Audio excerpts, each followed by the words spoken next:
Hello dear students, welcome to the third lecture of economics. अभी तक first और second lecture में हम लोगों ने एक चैप्टर कंप्लीट किया है जिसका नाम है गवर्नमेंट बजट। सो आज के इस लेक्चर में हम लोग उस गवर्नमेंट बजट चैप्टर को रिवाइज करने वाले हैं और आगे एक नया चैप्टर स्टार्ट करने वाले हैं जिसका नाम है balance of payment. Right, so let's start with the revision of the chapter government budget. अभी तक गवर्नमेंट बजट के अंदर हम लोगों ने कुछ टॉपिक्स पढ़े थे।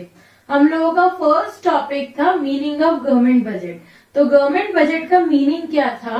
गवर्नमेंट बजट का मतलब था एक स्टेटमेंट जिसके अंदर गवर्नमेंट आने वाले साल में जो भी खर्चा करने वाली है और जो भी रिसीट्स गवर्नमेंट को मिलने वाली है उसका रिकॉर्ड बना के देती है। उसको हम लोग क्या बोलते हैं? गवर्नमेंट बजट बोलते हैं। Government budget is prepared for the coming fiscal और financial year. What is fiscal year?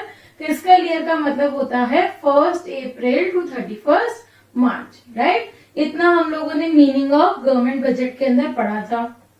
Second topic हम लोगों ने देखा था कि गवर्नमेंट बजट बनाती क्यों है। Right, what are the objectives of government budget? तो गवर्नमेंट बजट बनाने के पीछे 5 मेन ऑब्जेक्टिव्स है जो कि गवर्नमेंट अचीव करना चाहती है। उसमें कौन कौन से पॉइंट्स थे? फर्स्ट पॉइंट था redistribution of income and wealth. Second point था reallocation of resources. Third was economic stability. Fourth was managing public sector enterprises and last and most important point was growth of the economy. Right, so इतने points हम लोगों ने किसके अंदर पढ़े थे? हमारे सेकेंड टॉपिक के अंदर, जिसका नाम क्या था? Objectives of government budget. जो हमारा थर्ड टॉपिक था वो था स्ट्रक्चर ऑफ गवर्नमेंट बजट। किसी भी बजट को 2 पार्ट्स में डिवाइड किया जाता है, उसी तरह से गवर्नमेंट बजट को भी 2 पार्ट्स में डिवाइड किया गया था। फर्स्ट पार्ट था बजट रिसीट्स और सेकेंड पार्ट था budget expenditure.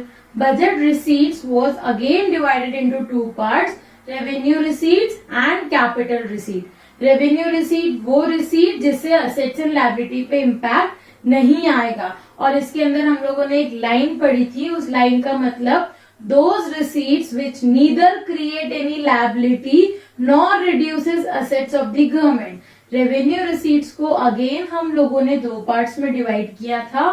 One is tax receipts and another is non tax receipt. Tax की फॉर्म में जो भी पैसा जाएगा वो टैक्स रिसीट्स कहलाएंगी और टैक्स के अलावा अगर रेवेन्यू नेचर का कोई भी पैसा गवर्नमेंट के पास जा रहा है तो उसको क्या बोलेंगे हम लोग? नॉन टैक्स रिसीट्स बोलेंगे। तो जो हमारा फर्स्ट था टैक्स रिसीट, वो 2 तरह की होती है, direct tax and indirect tax. जो नॉन टैक्स रिसीट्स है उसके बहुत सारे टाइप्स हमने पढ़े थे, जैसे fines, penalties, licence and permit, interest, public sector enterprises income. ये सारी चीजें हम लोगों ने किसमें पढ़ी थी? नॉन टैक्स रिसीट्स के अंदर पढ़ी थी। Capital receipts, those receipts which either create liability और reduces any asset. Those receipts which either create liability और रिड्यूसेस एनी एसेट। ऐसी रिसीट जो गवर्नमेंट की एसेट्स एंड लायबिलिटीज पे इम्पैक्ट डालेंगी उनको हम लोग क्या बोलते हैं? कैपिटल रिसीट्स बोलते हैं। तो हम लोगों ने 4 टाइप्स पढ़े थे कैपिटल रिसीट्स के। कौन कौन से 4 टाइप्स थे? First was borrowing, second disinvestment, third recovery of loan and fourth क्या था आप लोगों का? Small savings. राइट, ये डिटेल हम लोग लास्ट लेक्चर में ऑलरेडी देख चुके थे। Clear?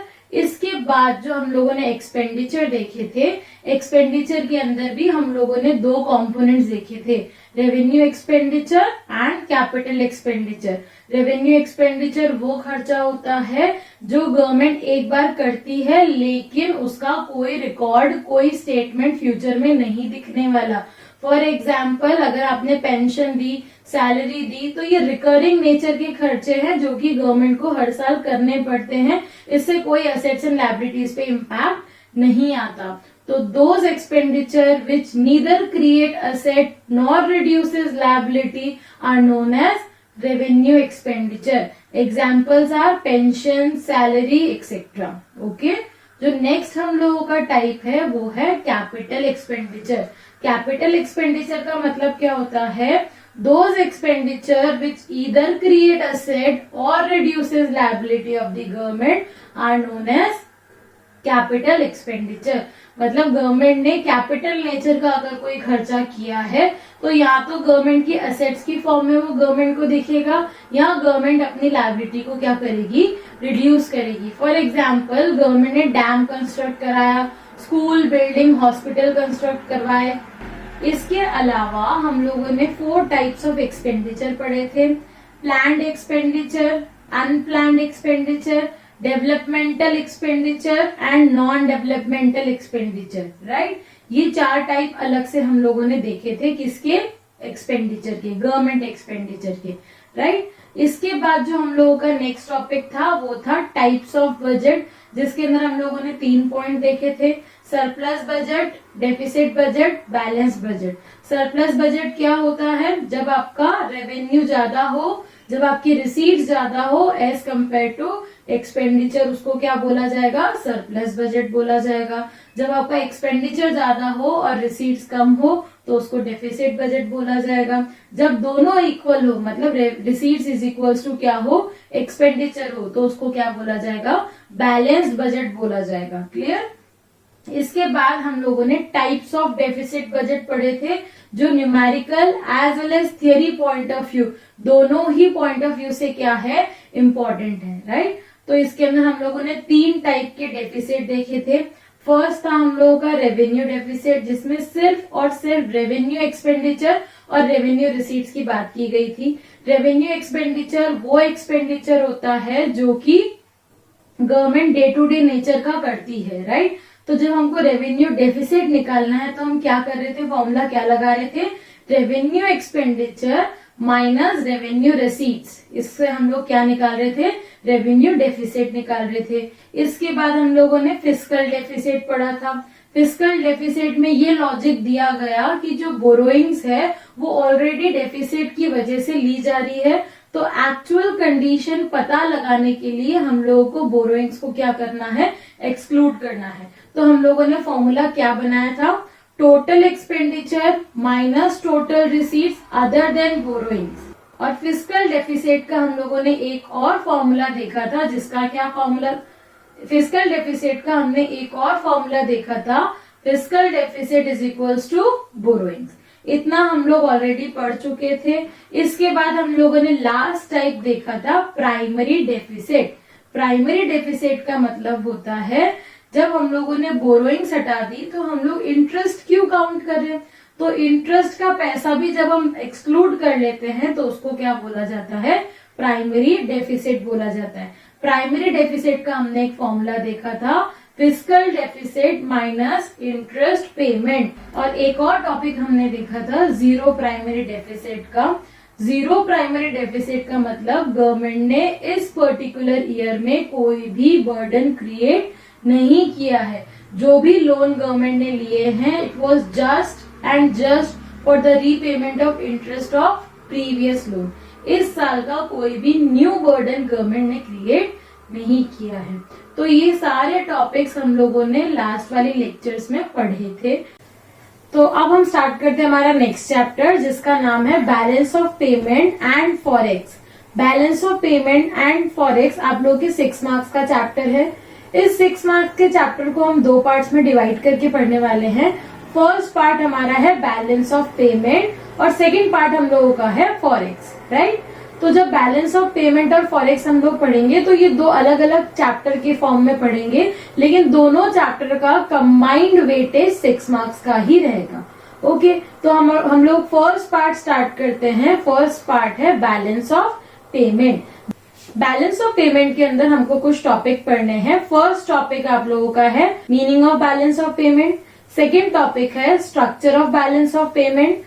Third is what is the difference between balance of payment and balance of trade. Fourth is autonomous and accommodating item. And last is deficit in balance of payment. तो चलिए हमारे first topic से start करते हैं, जिसका नाम है balance of payment. Balance of payment का मीनिंग क्या होता है, जब हमारी country rest of the world के साथ किसी भी ट्रांजेक्शन में एंटर होती है या फिर हमारी कंट्री के रेसिडेंट किसी और कंट्री के रेसिडेंट्स के साथ ट्रांजैक्शन में एंटर होते हैं तो कुछ ना कुछ अमाउंट का या तो इनफ्लो होगा या आउटफ्लो होगा। तो जब हमारी गवर्नमेंट उस इनफ्लो और आउटफ्लो का रिकॉर्ड तैयार करती है कि what were the inflows and what were the outflows, उस रिकॉर्ड, उस अकाउंटिंग स्टेटमेंट को हम लोग बैलेंस ऑफ पेमेंट बोलते हैं। तो बैलेंस ऑफ पेमेंट का मीनिंग क्या हुआ यहाँ पे? Balance of payment is a systematic record of all the economic transactions between resident of the country and rest of the world, right? अगर हम इस रिकॉर्ड की बात करें तो इस रिकॉर्ड में बहुत सारे आइटम्स इंक्लूड हो जाएंगे। फॉर एग्जाम्पल, अगर मैंने कोई गुड्स इंपोर्ट किए हैं तो वो भी इसमें रिकॉर्ड होंगे। अगर मैंने कोई गुड्स एक्सपोर्ट किए हैं तो वो भी इसके अंदर रिकॉर्ड होंगे। मैंने कोई टेक्नोलॉजी अगर मंगवाई है तब भी रिकॉर्ड होगी। अगर मुझे कोई गिफ्ट इन ग्रांट वहां से मिला है तब भी हम उसको रिकॉर्ड करने वाले हैं। अगर मैंने कोई असेट्स परचेज की है तब भी हम रिकॉर्ड करेंगे। अगर किसी फॉरेनर ने इंडिया में अगर कोई असेट परचेज करी है तब भी उसका रिकॉर्ड किस में मेंटेन किया जाएगा? बैलेंस ऑफ पेमेंट में। तो चलिए अब हमारे नेक्स्ट टॉपिक पे चलते हैं जिसका नाम है structure of balance of payment. हमारा बैलेंस ऑफ पेमेंट दो कैटेगरीज में डिवाइडेड है। First is current account and second is capital account. Current account में day to day transactions record होते हैं जिनका असेट्स एंड लायबिलिटी पे कोई भी इम्पैक्ट नहीं आने वाला। अगर हम यहाँ असेट्स एंड लायबिलिटी की बात करें तो प्लीज मेक श्योर यहाँ पे assets and liability of government as well as citizen दोनों की बात हो रही है। ऐसे ट्रांजेक्शन्स जिनसे असेट्स एंड लायबिलिटी, चाहे वो हमारी हो चाहे वो गवर्नमेंट की हो, कोई भी इम्पैक्ट नहीं पड़ने वाला, उसको हम लोग क्या बोलते हैं? करंट अकाउंट के आइटम्स बोलते हैं। करंट अकाउंट में मेनली 4 आइटम्स होते हैं। First is balance of trade, जिसको बैलेंस ऑफ विजिबल आइटम्स भी बोलते हैं। विजिबल आइटम जैसे कि नाम से पता पड़ रहा है, यहाँ गुड्स की बात हो रही है।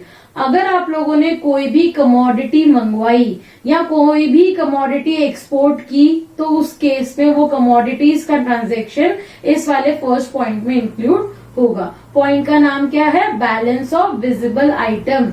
विजिबल आइटम्स का मतलब होता है ऐसे आइटम जिनको हम देख सकते हैं। फर्स्ट पॉइंट के अंदर हम लोग सिर्फ export and import of goods की ही बात करते हैं।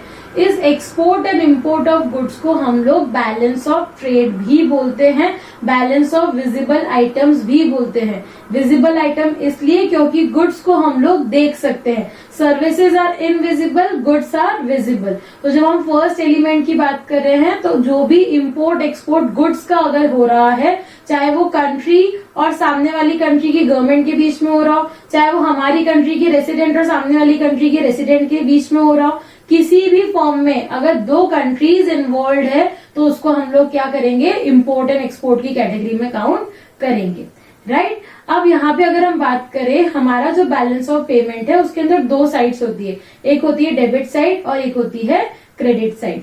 डेबिट साइड में सारे आउटफ्लो रिकॉर्ड होते हैं। फॉर एग्जाम्पल, अगर आपने इंपोर्ट किया है तो आप उसका पेमेंट करोगे, उन पेमेंट्स को आपको डेबिट साइड में रिकॉर्ड करना है।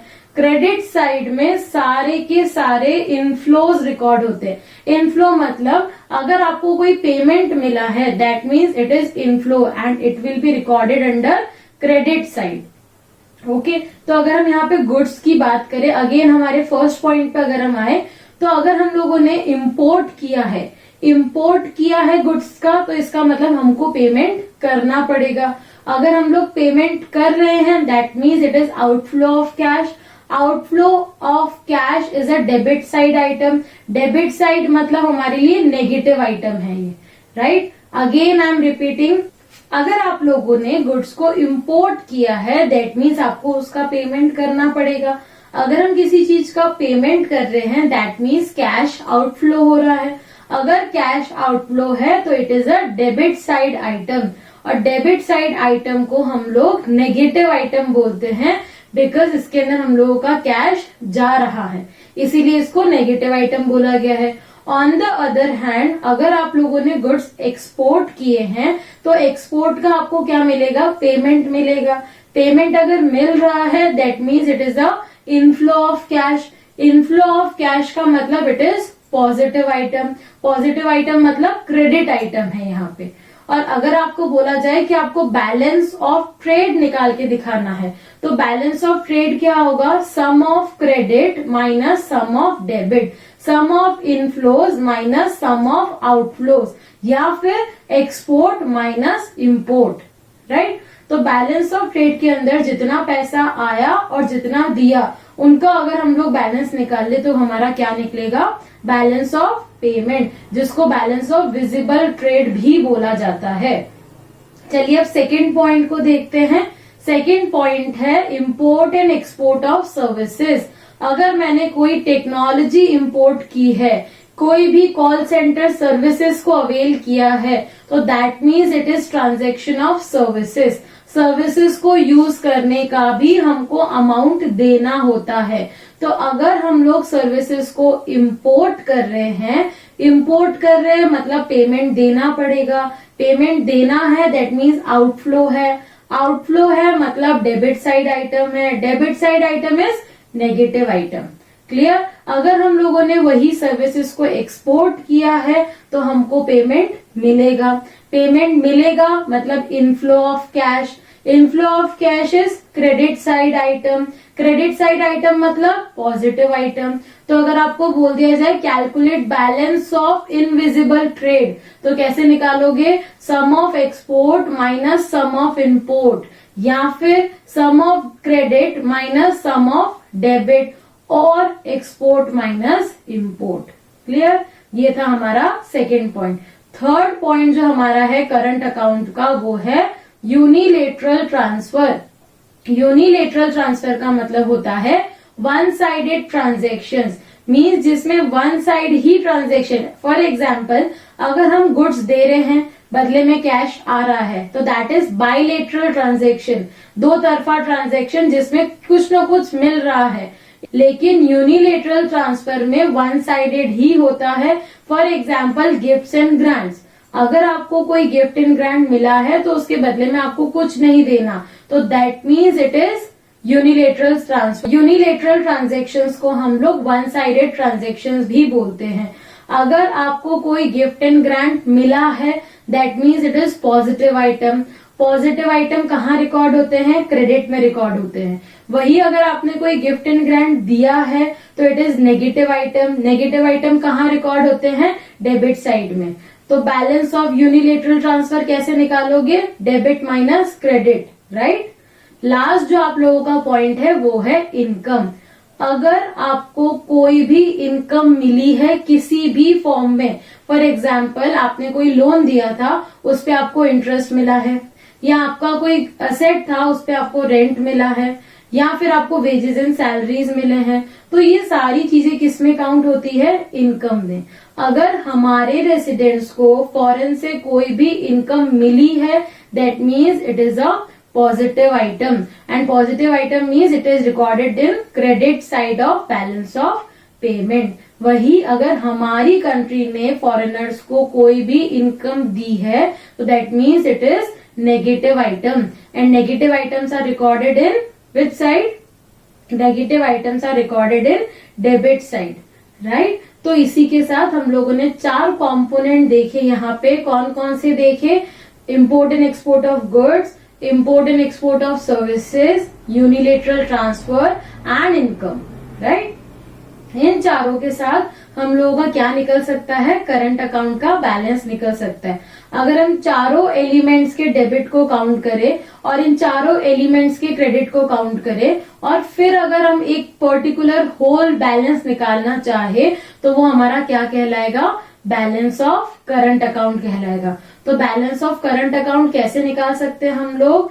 सम of all credits minus sum of all debit is known as balance of current account. चलिए इसका एक न्यूमेरिकल हम लोग सॉल्व करके देखते हैं। मैं आपको कुछ एलिमेंट्स देती हूँ, सबसे पहले आप उसको पॉजिटिव नेगेटिव साइड में अरेंज करेंगे, फिर सारे पॉजिटिव में से सारे नेगेटिव को क्या कर देंगे? माइनस कर देंगे। क्लियर? तो चलिए क्वेश्चन देखते हैं। So our question is calculate balance of trade and balance of current account. Balance of trade and balance of current account we have to calculate, and the items which are given are First is export of goods 1000 rupees, import of services 2000, import of goods 600, gifts given 200, grants received 4000, rent received from foreigner 100, interest received on loan given to foreign resident 200. So this is the question. I am giving you 1 minute to solve the question. You have to calculate balance of trade and balance of current account.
So let's have a look at the answer. First, we have to calculate balance of trade. What is the formula for balance of trade? Export of goods minus import of goods, right? And both these elements are already given in the question. Export of goods is 1000, import of goods is 600. These two elements are already given. So we have to directly put the values in formula. So what is export of goods? 1000, import of goods 600, and our balance of trade is 400. Right, now let's calculate balance of current account. For calculating balance of current account, first we have to arrange this item in form of debit or credit, or we can also arrange them as positive or negative item. First is export of goods. Whenever we export something, it means we are going to receive the payment, so it will be termed as positive item and it will be recorded in credit side of balance of payment.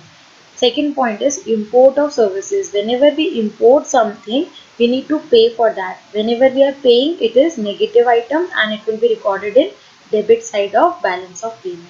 Third is import of goods. Whenever we import anything, we have to pay. So 600 is again a negative item and it will be recorded in debit side. Next is gifts given. Gifts given is a negative item and grant received is a positive item. Negative will be recorded in debit side and positive will be recorded in credit side. Rent received from foreigner. If we are receiving any rent, it means it is a positive item and it will be recorded in the credit side. Interest received on loan. These are income. Both the last point are income. If we are receiving any income, that means these are positive item and it will be recorded in the credit side of balance of payment. So let's look at the formula. Balance of current account can be calculated with the two formulas. Either you can do sum of credit minus sum of debits, or you can add all the positive item and all the negative item and subtract negative from positive. So here in this question we have 1, 2, 3 negative item and 1, 2, 3, 4. 4 positive item. So we'll add positive item, we'll add negative item and we'll subtract negative from positive. So our final answer is 2500, means our balance of current account is rupees 2500.